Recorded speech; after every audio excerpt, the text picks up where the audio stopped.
TVT au cœur de l'information.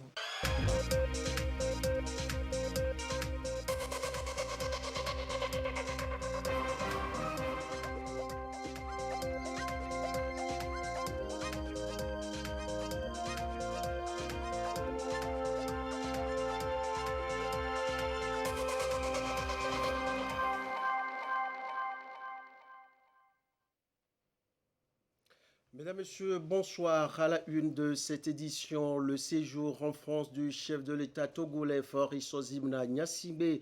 La journée de ce vendredi était riche en activités. On parlera alors du tête-à-tête entre le président Emmanuel Macron et le président Faure Gnassingbé, sans oublier le déjeuner de travail entre les deux hommes d'État. Le point complet des activités inscrites à l'agenda du jour en début de cette édition. Nous parlerons également dans cette édition de la campagne de vaccination contre le Covid-19 dans le Grand Lomé. Progressivement, l'adhésion devient grande et sans appel. Les images du jour dans ce journal.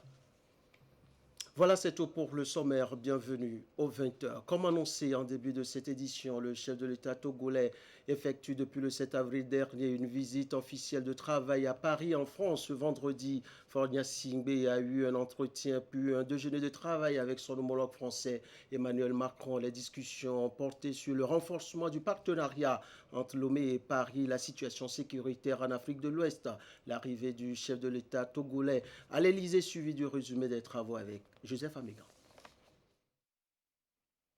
Palais de l'Élysée, vendredi 9 avril 2021. La garde républicaine est en place pour les honneurs. Le chef de l'État, Faure Issozimna Gnassingbé, y fait son entrée.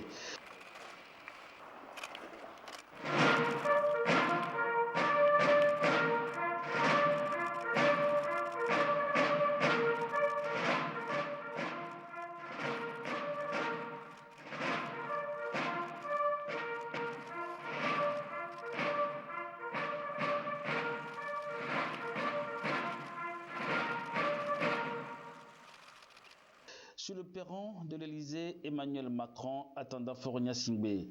Les deux hauts dirigeants, visiblement heureux de se retrouver pour échanger sur des questions bilatérales et internationales. Il y a des faits et gestes qui ne trompent pas. Regard, respect mutuel, courtoisie, estime, c'est l'image offerte à la presse par les deux dirigeants sur le perron du palais de l'Élysée. Le déjeuner offert au président Faure Gnassingbé par son homologue français Emmanuel Macron a été l'occasion pour les deux chefs d'État de parler principalement de la coopération bilatérale et de sécurité dans la sous-région ouest-africaine. Ils ont abordé des initiatives talents en commun qui visent à permettre à la diaspora de mettre leur expertise au profit de l'administration des pays africains. Et toujours ce vendredi, le chef de l'État, Faure Issozimna Gnassingbé, a eu des échanges avec le président du Sénat français, Gérard Larcher. Les échanges ont porté sur la décentralisation, l'impact économique de la crise sanitaire, les questions sécuritaires et la paix au Mali. Le président du Sénat a marqué sa disponibilité à accompagner le Togo, notamment dans la coopération décentralisée et la mise en place du Sénat. D'ailleurs, vous voyez en image les échanges entre le président togolais et le président du Sénat français. Le partenariat entre le Togo et la France est vieille de plus de 6 décennies. Mais les domaines clés de cette coopération sont entre la santé, l'éducation, l'énergie, l'eau, la sécurité. Chaque année, ce partenariat se renforce davantage au profit des populations. Le point à présent de quelques actions qui illustrent bien la coopération entre le Togo et la France avec Ekouissala. La coopération entre la France et le Togo s'est renforcée au fil des années, et ce, depuis les années 1960. La France a marqué sa présence au Togo dans divers domaines, notamment l'éducation, l'énergie, l'eau potable et la sécurité. Les deux pays ayant la même vision dans la stratégie de lutte contre l'insécurité, le terrorisme et l'extrémisme violent ont vite renforcé leur partenariat pour une lutte coordonnée face aux fléaux qui gangrènent l'économie. Dans cette dynamique, le combat du Togo contre la piraterie maritime dans le golfe de Guinée n'a pas souffert pour recevoir l'appui de la République française. À travers l'Agence française de développement, la France a soutenu la politique du gouvernement pour améliorer l'accès des populations à l'énergie et les activités économiques. Dans le secteur, 2 projets d'extension du réseau électrique ont été financés. Il s'agit du projet d'extension électrique de Lomé à hauteur de 30 millions d'euros et du projet d'extension du réseau électrique dans les centres urbains du Togo en cours pour un montant de 40 millions d'euros. La France participe également à l'électrification publique à travers l'installation des lampadaires dans un partenariat public-privé estimé à 41 millions d'euros. Aussi, l'AFD accompagne-t-elle le Togo dans sa politique de développement du capital humain.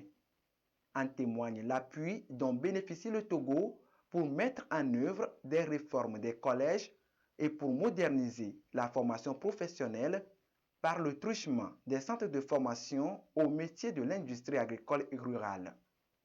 De façon générale, cette coopération participe à la formation des enseignants. La France accompagne aussi le Togo dans la formation des journalistes et techniciens de communication à travers le projet de formation professionnelle Profamed. Elle appuie les 2 universités publiques du pays et octroie des bourses de formation aux étudiants. En moyenne, 50 étudiants régulièrement inscrits en licence, master et doctorat bénéficient chaque année de bourses pour poursuivre leur cursus universitaire en France ou dans la sous-région. Aujourd'hui, environ 3100 étudiants togolais résident en France pour leurs études. En 2019, plus de 300 000 euros ont été décaissés par la France en faveur des étudiants togolais pour des bourses d'études et de stages. Le soutien de la France au PME-PMI au Togo reste également remarquable. Depuis 2007, elle a financé une trentaine de projets et engagé plus de 300 millions d'euros en 10 ans. Les actions de la France dans le secteur de l'eau au Togo ne sont pas non plus négligeables. 25 milliards de francs CFA sont décaissés pour soutenir le pays dans la mise en œuvre du PNDO. À cela s'ajoute le projet d'aménagement et de réhabilitation de retenues d'eau cofinancé par la France à hauteur de 13 milliards de francs CFA.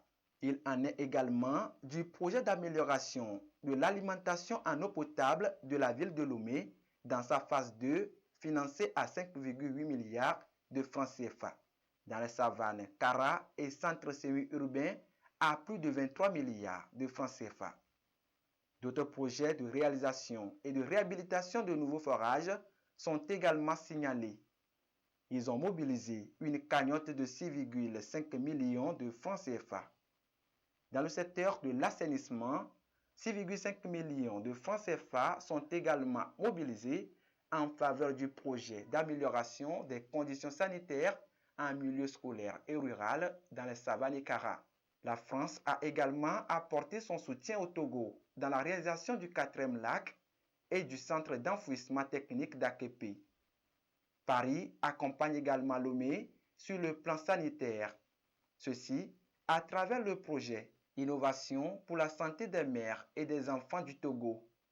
Le projet a pour finalité d'améliorer l'accès aux soins de santé des enfants de moins de 5 ans et des femmes enceintes des zones les plus reculées de la région maritime. La France intervient aussi sur les questions du genre, les changements climatiques et le volontariat. En 2019, près de 1640 volontaires bénévoles et stagiaires français ont été déployés au Togo sur 91 chantiers de solidarité internationale ouverts. La coopération entre le Togo et la France, vieille de plus de 6 décennies, se renforce au jour le jour et presque tous les domaines sont aujourd'hui touchés. La suite de cette édition avec la session des professionnels des médias de la région maritime et des plateaux sur le code de la presse et de la communication. En initiant cette rencontre, le ministère en charge de la communication veut amener les journalistes à découvrir les innovations apportées dans le nouveau code, le compte rendu de la session avec Sylvain Abdou. Le secteur des médias se professionnalise davantage pour une presse de qualité destinée à informer de façon efficiente la population. Et tout passe par une meilleure connaissance du nouveau code de la presse et de la communication, un code au cœur de cette session d'information initiée à l'endroit des professionnels des médias, du public et du privé issus de la région maritime et des plateaux. Une session pour donc les amener à s'approprier les innovations apportées, mesurer les enjeux et défis afin d'exercer la profession dans le respect des règles d'éthique et de la déontologie du métier. C'est de permettre aux journalistes ou aux acteurs du secteur de la communication et des médias de s'imprégner vraiment des dispositions contenues dans le nouveau code de la presse. Les députés, en accordant le plein pouvoir à ces codes, ont décidé que ce soit après 3 ans que le code entre effectivement en application. Donc nous avons déjà grillé 1 an. Il nous reste 2 ans. Il est bien important que le ministère prenne sur lui d'expliquer, de faire découvrir davantage les contenus de ce code à tous les acteurs pour qu'il y ait moins de dérapage possible. Cette démarche du ministère de la Communication et des Médias va donc permettre aux journalistes d'exercer leurs activités avec professionnalisme pour éviter surtout les dérapages souvent constatés dans le secteur. Et pour plus d'éclaircissement, le ministre a marqué de sa présence au 2e jour de cette rencontre pour situer les uns et les autres sur les innovations apportées, surtout en ce qui concerne la mutation des entreprises de presse en sociétés de presse pour plus de professionnalisation de ces organes au Togo. L'un des éléments essentiels sur lesquels nous avons échangé aujourd'hui reste la transformation des sociétés, des entreprises de presse en sociétés de presse. Au fond, ce qui est souhaité, c'est une formalisation des sociétés de presse. Cette formalisation a plusieurs avantages. Vous savez, se formaliser pour une entreprise de presse, c'est d'abord sécuriser le patrimoine de ceux qui sont derrière la création de l'organe de presse. C'est faciliter les relations entre cet organe de presse avec l'État, avec les salariés, avec particulièrement le fisc aussi. Donc pour nous, cette structuration est un véritable pas vers la professionnalisation des organes de presse. À travers ce rendez-vous de donner du recevoir, les professionnels ont pu cerner les contours des différentes communications, notamment l'éthique et la déontologie, la transformation des organes de presse en entreprises de presse, ainsi que les crimes et délits en matière de communication. Des échanges pour donc préserver les acquis du métier pour une meilleure régulation de la profession. L'actualité au Togo, c'est aussi cette décision du ministre des Enseignements primaires, secondaires et de l'artisanat de soumettre les élèves en classe d'examen à un seul contrôle préparatoire pour mieux comprendre cette ordonnance. Et Kouissala nous éclaire dans le dossier que voici. Les élèves des classes d'examen au Togo devront se soumettre cette année à un seul examen blanc. Cette mesure du ministre en charge des enseignements primaires, secondaires, techniques et de l'artisanat s'adresse notamment aux candidats au CEPD, BEPC et Bac 1. La décision n'a rien d'extraordinaire. Elle est motivée par l'envie de mieux organiser le secteur de l'éducation, surtout en cette période de la pandémie au Covid-19. La circulaire du ministre n'est pas une sanction à l'endroit ni des élèves, ni des professeurs, ni des parents. Son intention est plutôt d'aider à l'accompagnement de ces élèves-là dans les établissements pendant cette période actuellement marquée par la flambée de la contamination au Covid-19. Quand un secteur est d'abord vaste, ça cause des problèmes. Ça doit amener à faire déplacer les élèves. Ça doit amener à faire déplacer même des fois des tables bancs d'un établissement proche à l'établissement arrêté comme centre. C'est les raisons principales qui ont amené à la prise de ces dispositions pour réglementer la vie scolaire en ce moment difficile que nous traversons. En réalité, les examens blancs ne sont organisés à l'intention des apprenants qu'à la fin du programme pédagogique. Ils sont essentiellement destinés aux élèves inscrits dans les classes d'examen. Pour leur organisation, Aucun frais ne doit être imputé aux parents d'élèves. C'est à juste titre que les acteurs du système éducatif sont appelés à se conformer à la disposition.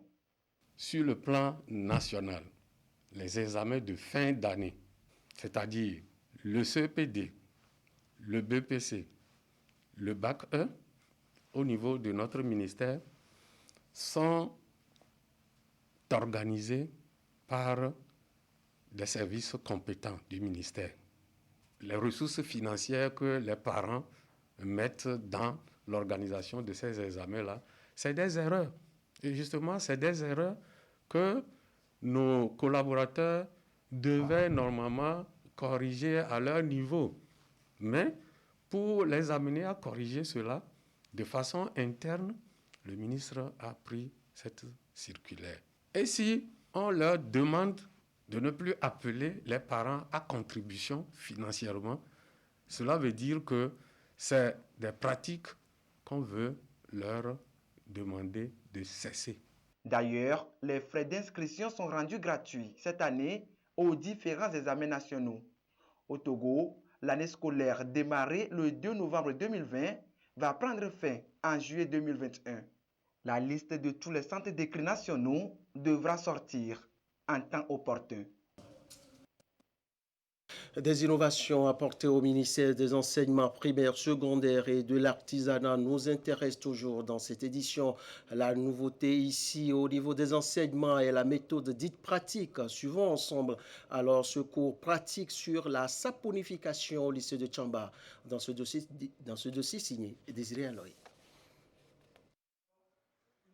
Des premières rencontres d'expérimentation et de technologie après instruction du ministre des Enseignements primaires, secondaires, techniques et de l'artisanat, appelant à innover en introduisant des volets d'expérimentation pratique, chose qui se met en branle ici au lycée de Tchamba avec la saponification. Voilà notre formule qui nous a permis d'obtenir le savon liquide. Donc voilà notre ester plus notre base qui est de la soude.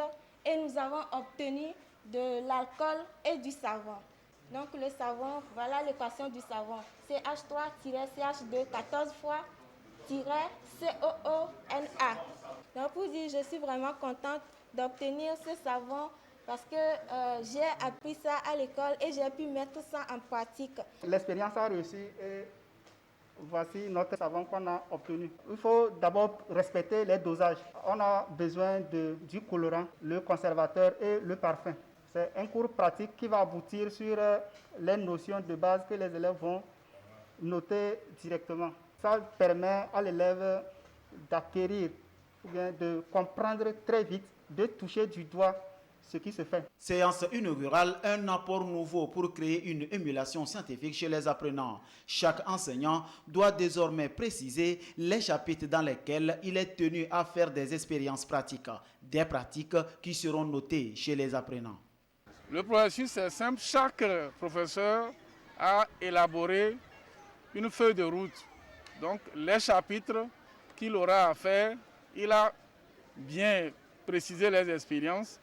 Et chaque élève ou groupe d'élèves vont mener ces expériences et auront une note à la fin de ces travaux pratiques sur toute l'année. Nous avons dépensé au total 9 000 francs pour préparer notre savon liquide. Nous avons obtenu 54 litres. Nous pouvons revendre et obtenir au moins 36 000. Donc ça va permettre à l'élève de réaliser le savon liquide, vendre et au même titre, l'élève apprend d'être un peu indépendant de ses parents. Nous comptons faire des expériences sur les poulies mobiles, les poulies fixes, réaliser des palans. Le projet vise le développement des compétences, la motivation chez les élèves. Les cours doivent déboucher sur les produits finis. C'est vraiment la dynamisation d'un certain nombre de choses. Les élèves, en touchant du doigt, ce serait vraiment une interaction entre eux et puis leurs enseignants. Vous allez voir que c'est les élèves qui vont pousser même les enseignants à faire beaucoup plus de pratiques parce qu'ils auront besoin d'aller expérimenter, se faire découvrir. Et voilà vraiment l'engouement que nous sommes en train de créer dans nos établissements. Nous allons faire tout et tout pour qu'il y ait une synergie entre nous, les inspecteurs, les chefs d'établissement et essayer de valoriser et mettre les ressources au niveau de nos conseils d'enseignement. Des manipulations intégrées pour ouvrir des horizons, domaines porteurs rimant avec la poussée technologique. Ça inaugure une nouvelle génération d'élèves qui ont la pratique scientifique, qui ont la culture de la recherche, qui ont la culture de l'expérience scientifique avec les protocoles et qui peuvent changer notre présent et rentrer dans le processus de fabrication, d'innovation technologique dans notre monde qui est fortement industrialisé et informatisé aujourd'hui. La saponification observée ici au lycée de Tchamba vient après les expériences sur le fonctionnement des transitors au lycée moderne de Sokodé. Une vision pour faire des apprenants une nouvelle génération tournée vers une ouverture d'esprit pratique et entrepreneurial. Écho à présent de la primature. Ce matin, Madame le Premier ministre a échangé avec une délégation du groupe Cofina spécialisé dans les finances en Afrique. Son président directeur général a présenté à la chef du gouvernement le plan d'action de l'institution qui œuvre surtout dans la lutte contre la pauvreté. Le point des échanges avec Komboyade. Le financement des PME-PMI au centre des échanges à la primature. La délégation de la compagnie financière africaine Cofina est venue présenter à Madame le chef du gouvernement Victoire Tomiga Dogbe la politique de la compagnie financière en lien avec la feuille de route gouvernementale 2020-2025. Les discussions ont pris en compte tous les aspects d'un partenariat secteur privé, secteur public. Nous avons sollicité une audience auprès de Madame le Premier ministre. Nous avons vraiment balayé tous les aspects dans lesquels un partenariat secteur privé, secteur public pourrait se mettre en place, notamment la digitalisation qui permet de toucher les plus grands nombres, qui est un projet aujourd'hui qui est cher à Madame le Premier ministre, avec le financement des secteurs et des filières agricoles, le financement des chaînes de valeur, qui sont un ensemble de choses qui permettront de résorber la pauvreté, pas seulement en ville, mais aussi sur l'ensemble de l'étendue du territoire, aussi bien en milieu rural qu'en milieu urbain. Donc ces problématiques sont très chères au groupe Cofina. Nous avons développé une expertise particulière sur ces sujets et nous souhaitons la mettre en œuvre justement ici au Togo et avec l'ensemble de nos partenaires. Le groupe Cofina continuera d'accompagner les petites et moyennes entreprises et tous ces entrepreneurs qui sont exclus des circuits financiers classiques et qui pourtant ont besoin de financement pour pouvoir nourrir notre économie. Le groupe Cofina, qui vient d'inaugurer sa filiale au Togo, s'engage également à accompagner financièrement les entrepreneurs exclus du système classique de financement. Le groupe Cofina, justement, a ouvert ses portes à Lomé ce vendredi. Leader dans les finances en Afrique, le groupe veut donner plus de chances de crédit aux petites et moyennes entreprises et industries. La séance inaugurale dans ce reportage de Abel Abouchi. Commentaire, Sandra Ziabé. Le cercle des institutions financières s'élargit. La compagnie financière africaine Cofina, une institution d'épargne et de crédit pour les PME et les PMI, ouvre ses portes au Togo. Cofina veut ainsi répondre aux besoins du secteur informel et formel et contribuer au développement économique du Togo. Si on n'a pas d'entrepreneurs et de PME africaines fortes aujourd'hui, on n'aura jamais de multinationales africaines demain. Donc la mission du groupe Cofina, c'est d'accompagner ces entrepreneurs et de les rendre solides pour qu'ils puissent relever les défis qui sont nombreux sur notre continent. Et ce qu'on va apporter au Togo, c'est justement une expertise qu'on a développée sur le continent et dans les différents pays voisins et qu'on va adapter aussi aux réalités socio-économiques du pays qui sont d'ailleurs bien définies dans le cadre du PND. Le secteur privé au Togo offre un important potentiel pas assez exploité. Cofina propose une expertise nouvelle de la finance inclusive par une approche structurée et personnalisée. Nous sommes complémentaires à l'activité bancaire classique. Nos clients, comme j'ai dit, sont des clients qui ont des structures relativement peu formelles. Nous reconstituons les états financiers de ces filiales, nous aidons la coiffeuse, le vendeur à établir des chiffres qui sont lisibles pour nous et nous les accompagnons. Donc on finance une activité en regardant le futur, on ne finance pas nécessairement un bilan et un compte de résultats qui par définition n'existent pas chez ces acteurs-là. Donc ça c'est la première innovation. Ensuite on a un certain nombre de produits digitaux. La digitalisation est très importante pour pouvoir amener la banque auprès de chez vous. On a des applications bancaires digitales qui sont très avancées et qui vous permettent à partir de chez vous de faire un certain nombre d'opérations. L'installation de Cofina au Togo est un espoir pour le gouvernement togolais qui a entamé un vaste programme de recherche des investisseurs. Notre place financière s'élargit avec un nouvel acteur qui apporte des solutions de financement à nos entreprises. On sait qu'au Togo, nous avons pratiquement 86% des entreprises qui sont des TPME, des toutes petites entreprises, des PME-PMI, pour certaines qui sont dans le secteur informel. Ce sont ces entreprises qui créent des emplois, ce sont ces entreprises qui créent de la richesse. Et notre souhait, c'est que ces entreprises continuent à grandir pour qu'elles puissent, je dirais, partir de petites entreprises à devenir de grosses entreprises, de grandes entreprises bien structurées. Et une institution comme Cofina est là pour apporter des solutions. La compagnie financière africaine est présente dans la plupart des pays de l'Afrique de l'Ouest et du Centre. Aujourd'hui, elle dispose d'une représentation à Paris. Elle a financé jusqu'à ce jour 200 projets à hauteur de 7 milliards de francs CFA. Elle a pour mission de créer de la valeur ajoutée auprès des entrepreneurs africains et participer durablement au développement du continent africain.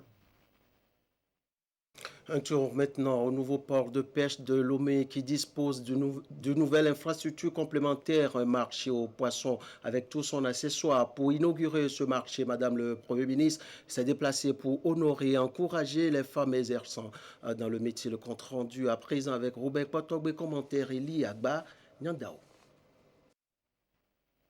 C'est un engagement du chef de l'État lors de l'inauguration du nouveau port de pêche de Lomé en avril 2019. Doter ce secteur des infrastructures complémentaires pour améliorer les conditions de vie et de travail des acteurs. 2 ans après, le joyau a été réalisé et ici remis à la communauté de pêche par le chef du gouvernement, Sidemero Victoire Dogbe. Il est constitué de marchés aux poissons, 5 magasins, 80 boxes de mareyeuses, d'infirmerie et de toilettes. L'ouvrage est destiné à environ 5000 femmes mareyeuses et 3000 pêcheurs. L'infrastructure adéquate est arrivée aujourd'hui. Le marché à poissons moderne, comme vous voulez le voir, le constater, l'unique dans la sous-région. Donc ce marché est la bienvenue. Donc nous allons travailler dans des conditions vraiment de bonne qualité, de sanité vraiment requises. Avant, nous souffrons d'espaces appropriés pour vendre nos produits halieutiques, de même que les toilettes et d'infirmerie. Nous témoignons notre gratitude au chef de l'État qui a pensé à nous, les femmes mareyeuses et transformatrices de poissons.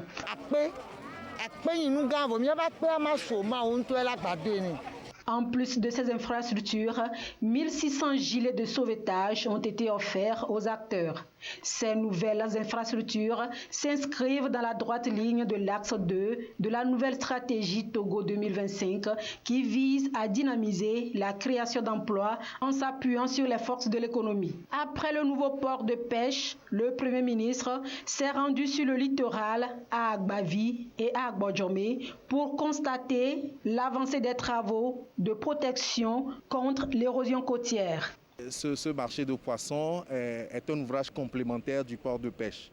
C'est le fruit de la coopération entre le Japon et le Togo. Et ce nouveau marché de pêche va permettre aux femmes revendeuses de poissons, aux mareyeuses, de pouvoir disposer d'un cadre adéquat pour leur activité. Vous savez que le secteur de la pêche est important pour notre pays, environ 4,5% de notre PIB, plus de 22 000 emplois. Donc, son Excellence Madame le Premier ministre a tenu à présider personnellement elle-même cette cérémonie d'inauguration. Et la remise des matériels, des gilets de sauvetage qui nous ont été également donnés par nos amis les Japonais. Donc après, nous sommes venus à Agbavi pour constater le phénomène d'érosion côtière, sa violence, et avec le témoignage des habitants, jusqu'où s'étendait la plage. Nous avons constaté que l'avancée de la mer se fait à une vitesse inquiétante, mais je crois que son Excellence Madame le Premier ministre a tenu à remercier les populations et à leur dire que le gouvernement travaille d'arrache-pied pour trouver une solution très bientôt à ce problème. Nous parlons du littoral. J'aimerais saisir aussi l'occasion pour dire à nos frères et sœurs qui vivent des activités de pêche que oui, effectivement, le littoral a été interdit, mais pour les activités ludiques. En ce qui concerne les activités de pêche, une autorisation a été obtenue du ministère de la Protection civile pour permettre à nos amis qui vivent de travail de pêche de pouvoir exercer leur activité, mais dans le respect des mesures barrières. Au port de pêche, le Premier ministre a exhorté les bénéficiaires à prendre soin de cet ouvrage. Elle les a entretenus sur la nécessité de préserver la paix et la cohésion sociale chère au chef de l'État, au respect des mesures barrières et surtout d'aller se faire vacciner pour lutter contre le Covid-19 au Togo. Et ce communiqué à présent avant de poursuivre cette édition.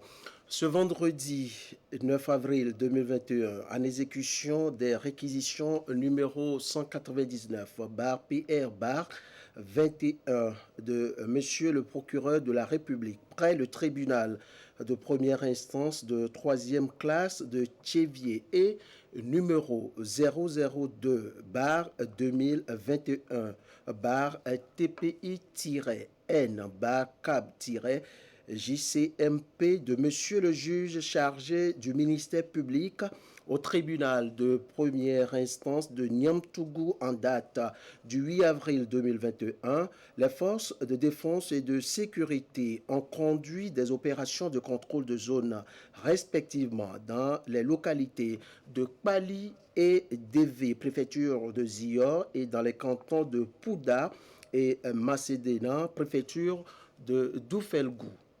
Ces opérations de prévention et de lutte contre la criminalité s'inscrivent dans le cadre de la préservation de la sécurité intérieure de notre pays dans un environnement sous-régional marqué par la persistance ou l'apparition des menaces sécuritaires de tout genre.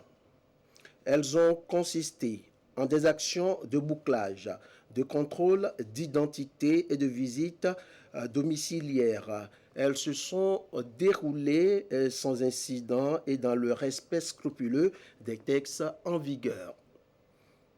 Dans les secteurs visités, les opérations ont permis d'interpeller 107 personnes, de saisir divers objets.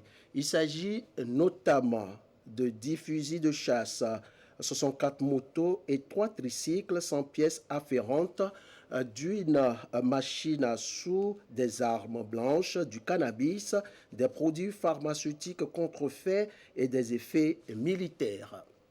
Les personnes interpellées et les objets saisis sont confiés à la gendarmerie nationale pour enquête.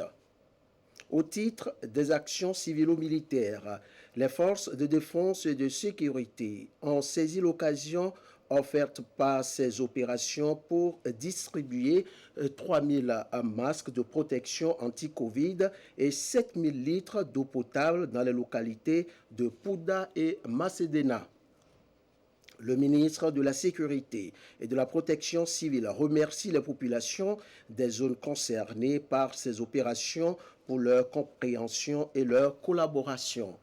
Il invite l'ensemble de la population togolaise à rester vigilante et à contribuer en cas de besoin aux côtés des forces de défense et de sécurité à l'effort de préservation et de lutte contre la criminalité afin de préserver et de consolider la paix et la sécurité dans notre pays. Communiqué signé par le ministre de la Sécurité et de la Protection civile, le général de brigade Damham Yarka. La campagne de vaccination dans le Grand Lomé contre le Covid-19 mobilise toujours les populations par endroits. Un tour dans cette édition dans les centres de santé de Baguida Devego, puis à Vepozo pour apprécier l'ambiance sur place. Dans ce compte-rendu de Antoinette Omao, va voir. De plus en plus, des centaines de doses d'AstraZeneca sont administrées.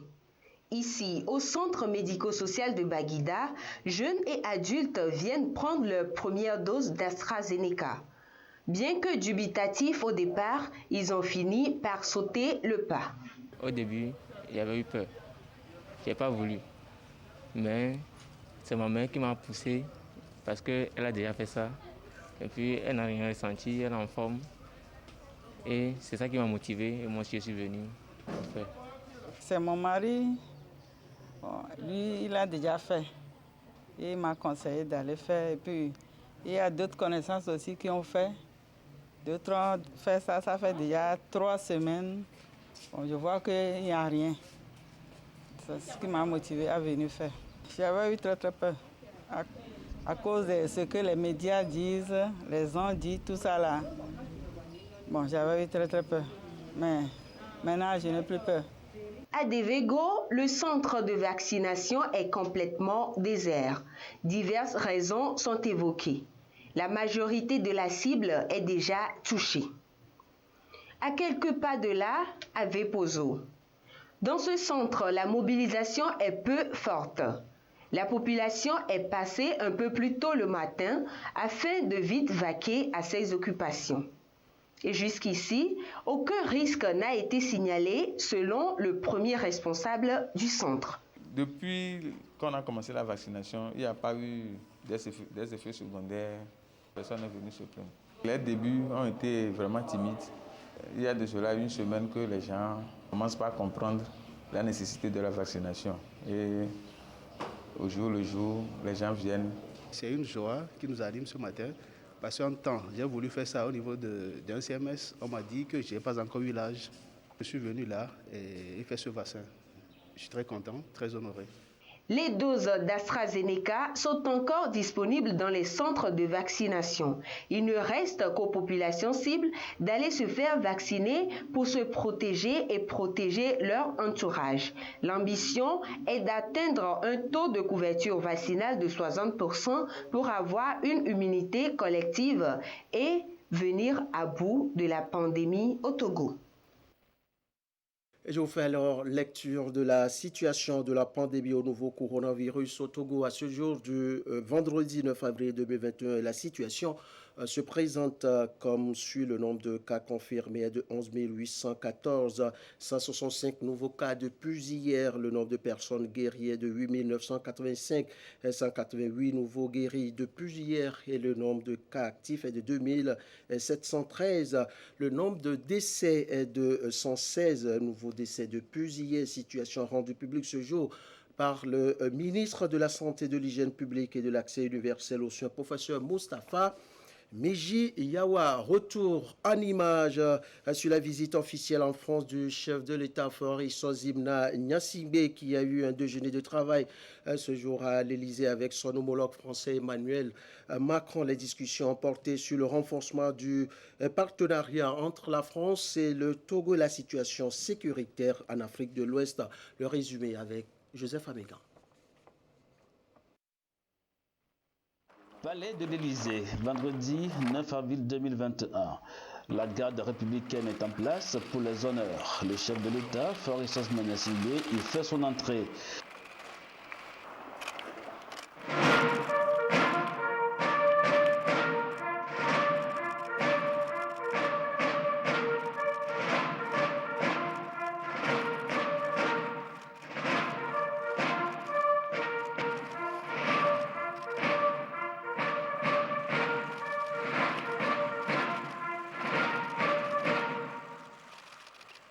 Sur le perron de l'Élysée, Emmanuel Macron attendant Faure Gnassingbé. Les deux hauts dirigeants, visiblement heureux de se retrouver pour échanger sur des questions bilatérales et internationales. Il y a des faits et gestes qui ne trompent pas. Regard, respect mutuel, courtoisie, estime, c'est l'image offerte à la presse par les deux dirigeants sur le perron du palais de l'Élysée. Le déjeuner offert au président Faure Gnassingbé par son homologue français Emmanuel Macron a été l'occasion pour les deux chefs d'État de parler principalement de la coopération bilatérale et de sécurité dans la sous-région ouest-africaine. Ils ont abordé des initiatives talents en commun qui visent à permettre à la diaspora de mettre leur expertise au profit de l'administration des pays africains. Ainsi se referme cette édition. Merci pour la fidélité chaque fois renouvelée à votre chaîne à l'heure de l'information. À très vite pour toujours vous servir avec le même plaisir et la même envie.